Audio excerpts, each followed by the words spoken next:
Today I'm going to do an unboxing of this Leigh Dovetail jig, and we're going to set it up together so you guys know how to assemble it in your own shop. It doesn't come 100% assembled, and there's some steps that have to be followed in order to do that. We're going to go through the whole thing today, and I'll let you guys look over my shoulder as I set this up for the first time. The reason why I got a Leigh Dovetail jig is simple. In the past, I had a Porter cable one, like I'm sure many of you did. It worked okay, but it was a little problematic.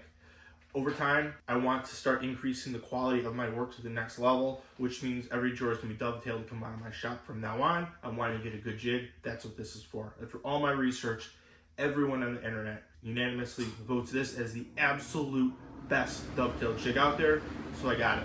Today we're going to go through it. Before I get started, I'd like to ask you to like this video and subscribe to my channel. I also am going to put a link to this product in the comments below. Using that link will help support my channel. With that being said, let's get going. Alright guys, so let's get started. This is the Leigh D4 Dovetail jig. I purchased it from a local dealer, and I'm looking forward to getting it. It's going to be a big upgrade for the shop, and this is everything you can see that comes in the original packaging with me taking it out. In 1 second, we're going to do a quick overview of all the individual items, so if you're building this too at home, you can make sure you have the same stuff that I do. This is the manual it comes with. It goes over all of these subjects here. Has step-by-step how to do different types of dovetails, and it also has quick reference sections in here as well, which is really nice. It starts with telling you how to put this whole jig together, so everything I'm going to show you guys how to do here is outlined in the manual, so reference that if you have any questions. There's everything that came in the package. You have your main body, your finger bar, your manual, which is really good. Moving over a little bit more, come over here, you have both your lock bars. You have these pieces of edging right here that also help you make sliding dovetails. You have brackets, you have your gauges. One nice thing is that it actually comes with a collet for you if you need it. 3 different types of bits. They correspond to what's in the manual. You can take a look at those numbers. This is an adapter right here. This goes into a 1/2 inch collet and makes for a 1/4 inch collet, because all the bits with this set are actually 1/4 inch. They're not 1/2 inch, which I found a little strange, especially because 1/2 inch are usually a lot better. You have your lockdowns right here. You have washers for the lockdowns. You just got a bunch of miscellaneous hardware with your knobs, and your setup bar for 1/8 of an inch. For the jig, we are going to have to cut a base piece out of 3/4 inch plywood, and that's what I'm doing here on my table saw to get things started.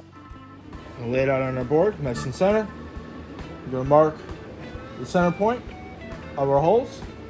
We're then going to get a 9/32 inch brad point bit.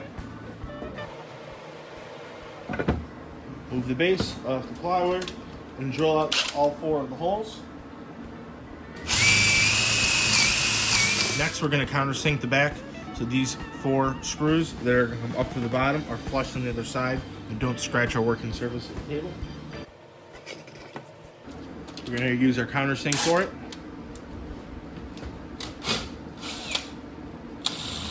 With the board flipped over and the jig aligned with the holes, we're just going to unscrew our bolt that came with the kit and screw everything into place. You can see there's a perfect cutout right here to hold the nut in place when you screw the bolt up.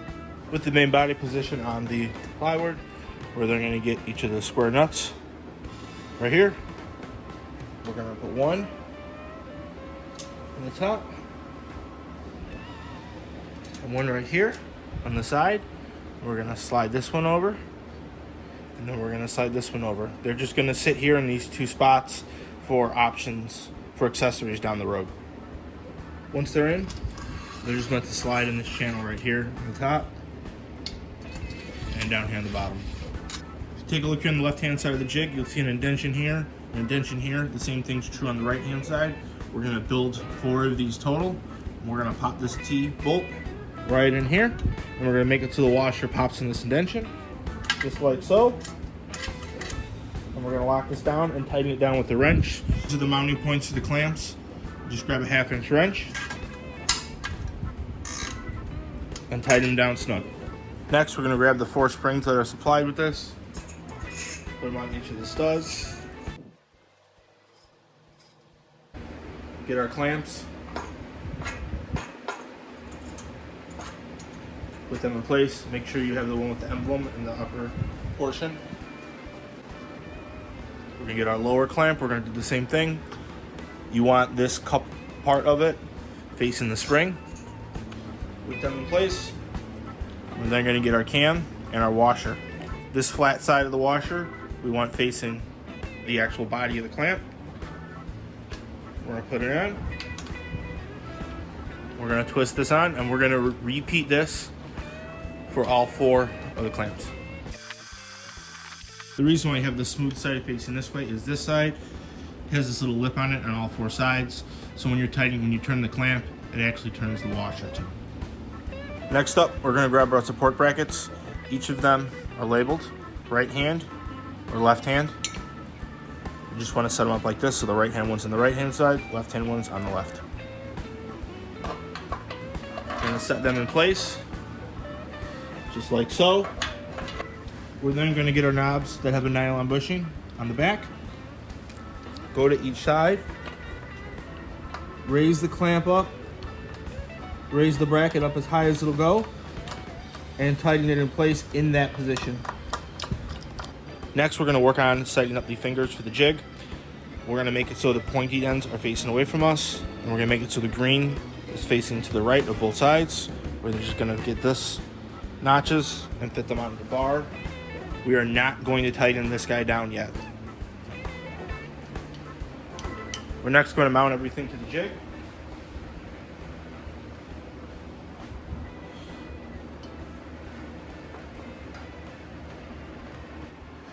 With it set on the brackets, you can see there's a notch right here. I actually put a little bit of a pencil mark in there just to see a little bit better. We're going to get our 3/4 of an inch. We're going to line it with that on the left side and on the right. That way we know everything's nice and square and it's parallel. With the supplied Allen wrench, we're going to go and tighten the gauges down to the actual bars themselves so it's secure. From there, we're going to grab our supplied wrench, loosen these square bolts of each of the side pieces, and put them in place on the edge. The manual says that it's a good idea to do this to help support the router. Next up, the manual suggests getting a piece of 3/4 inch wood and testing out your clamps just to get a feel for the cams. So just like we were going to use this in an actual project, got my cams here. We'll give it a shot. The manual talks over and over about how if this feels like it's too tight, do not force it. You would think these are cast iron. I wasn't sure if they were or weren't. Watch the videos on YouTube, but these are plastic, which means they can easily crack if you put too much force on them. With the jig complete, you should have a couple items left over. The manual has these listed, and I want to show them to you so you're not alarmed. You have your lay tool, you have your square wrench, you have your collar, you got a nut and a bolt, 3 heads, your manual, and you have these 2 pieces of plastic. This one right here, it's actually is a U-shaped piece. This is for doing sliding dovetails, which is separate. These 2 right here are pieces of bridge plastic. They're made so you can cut them off in little pieces. As you read the manual, it'll show it to you. So if you have these spaced farther apart, you could actually pop the pieces of plastic in there so when you're routing, you don't accidentally go into an area you're not supposed to. Well, I hope you guys enjoyed the unboxing of this Leigh Dovetail jig. In upcoming videos, I'm going to go over how to do it and how to do a lot of the cuts that are common. They talk about in the manual.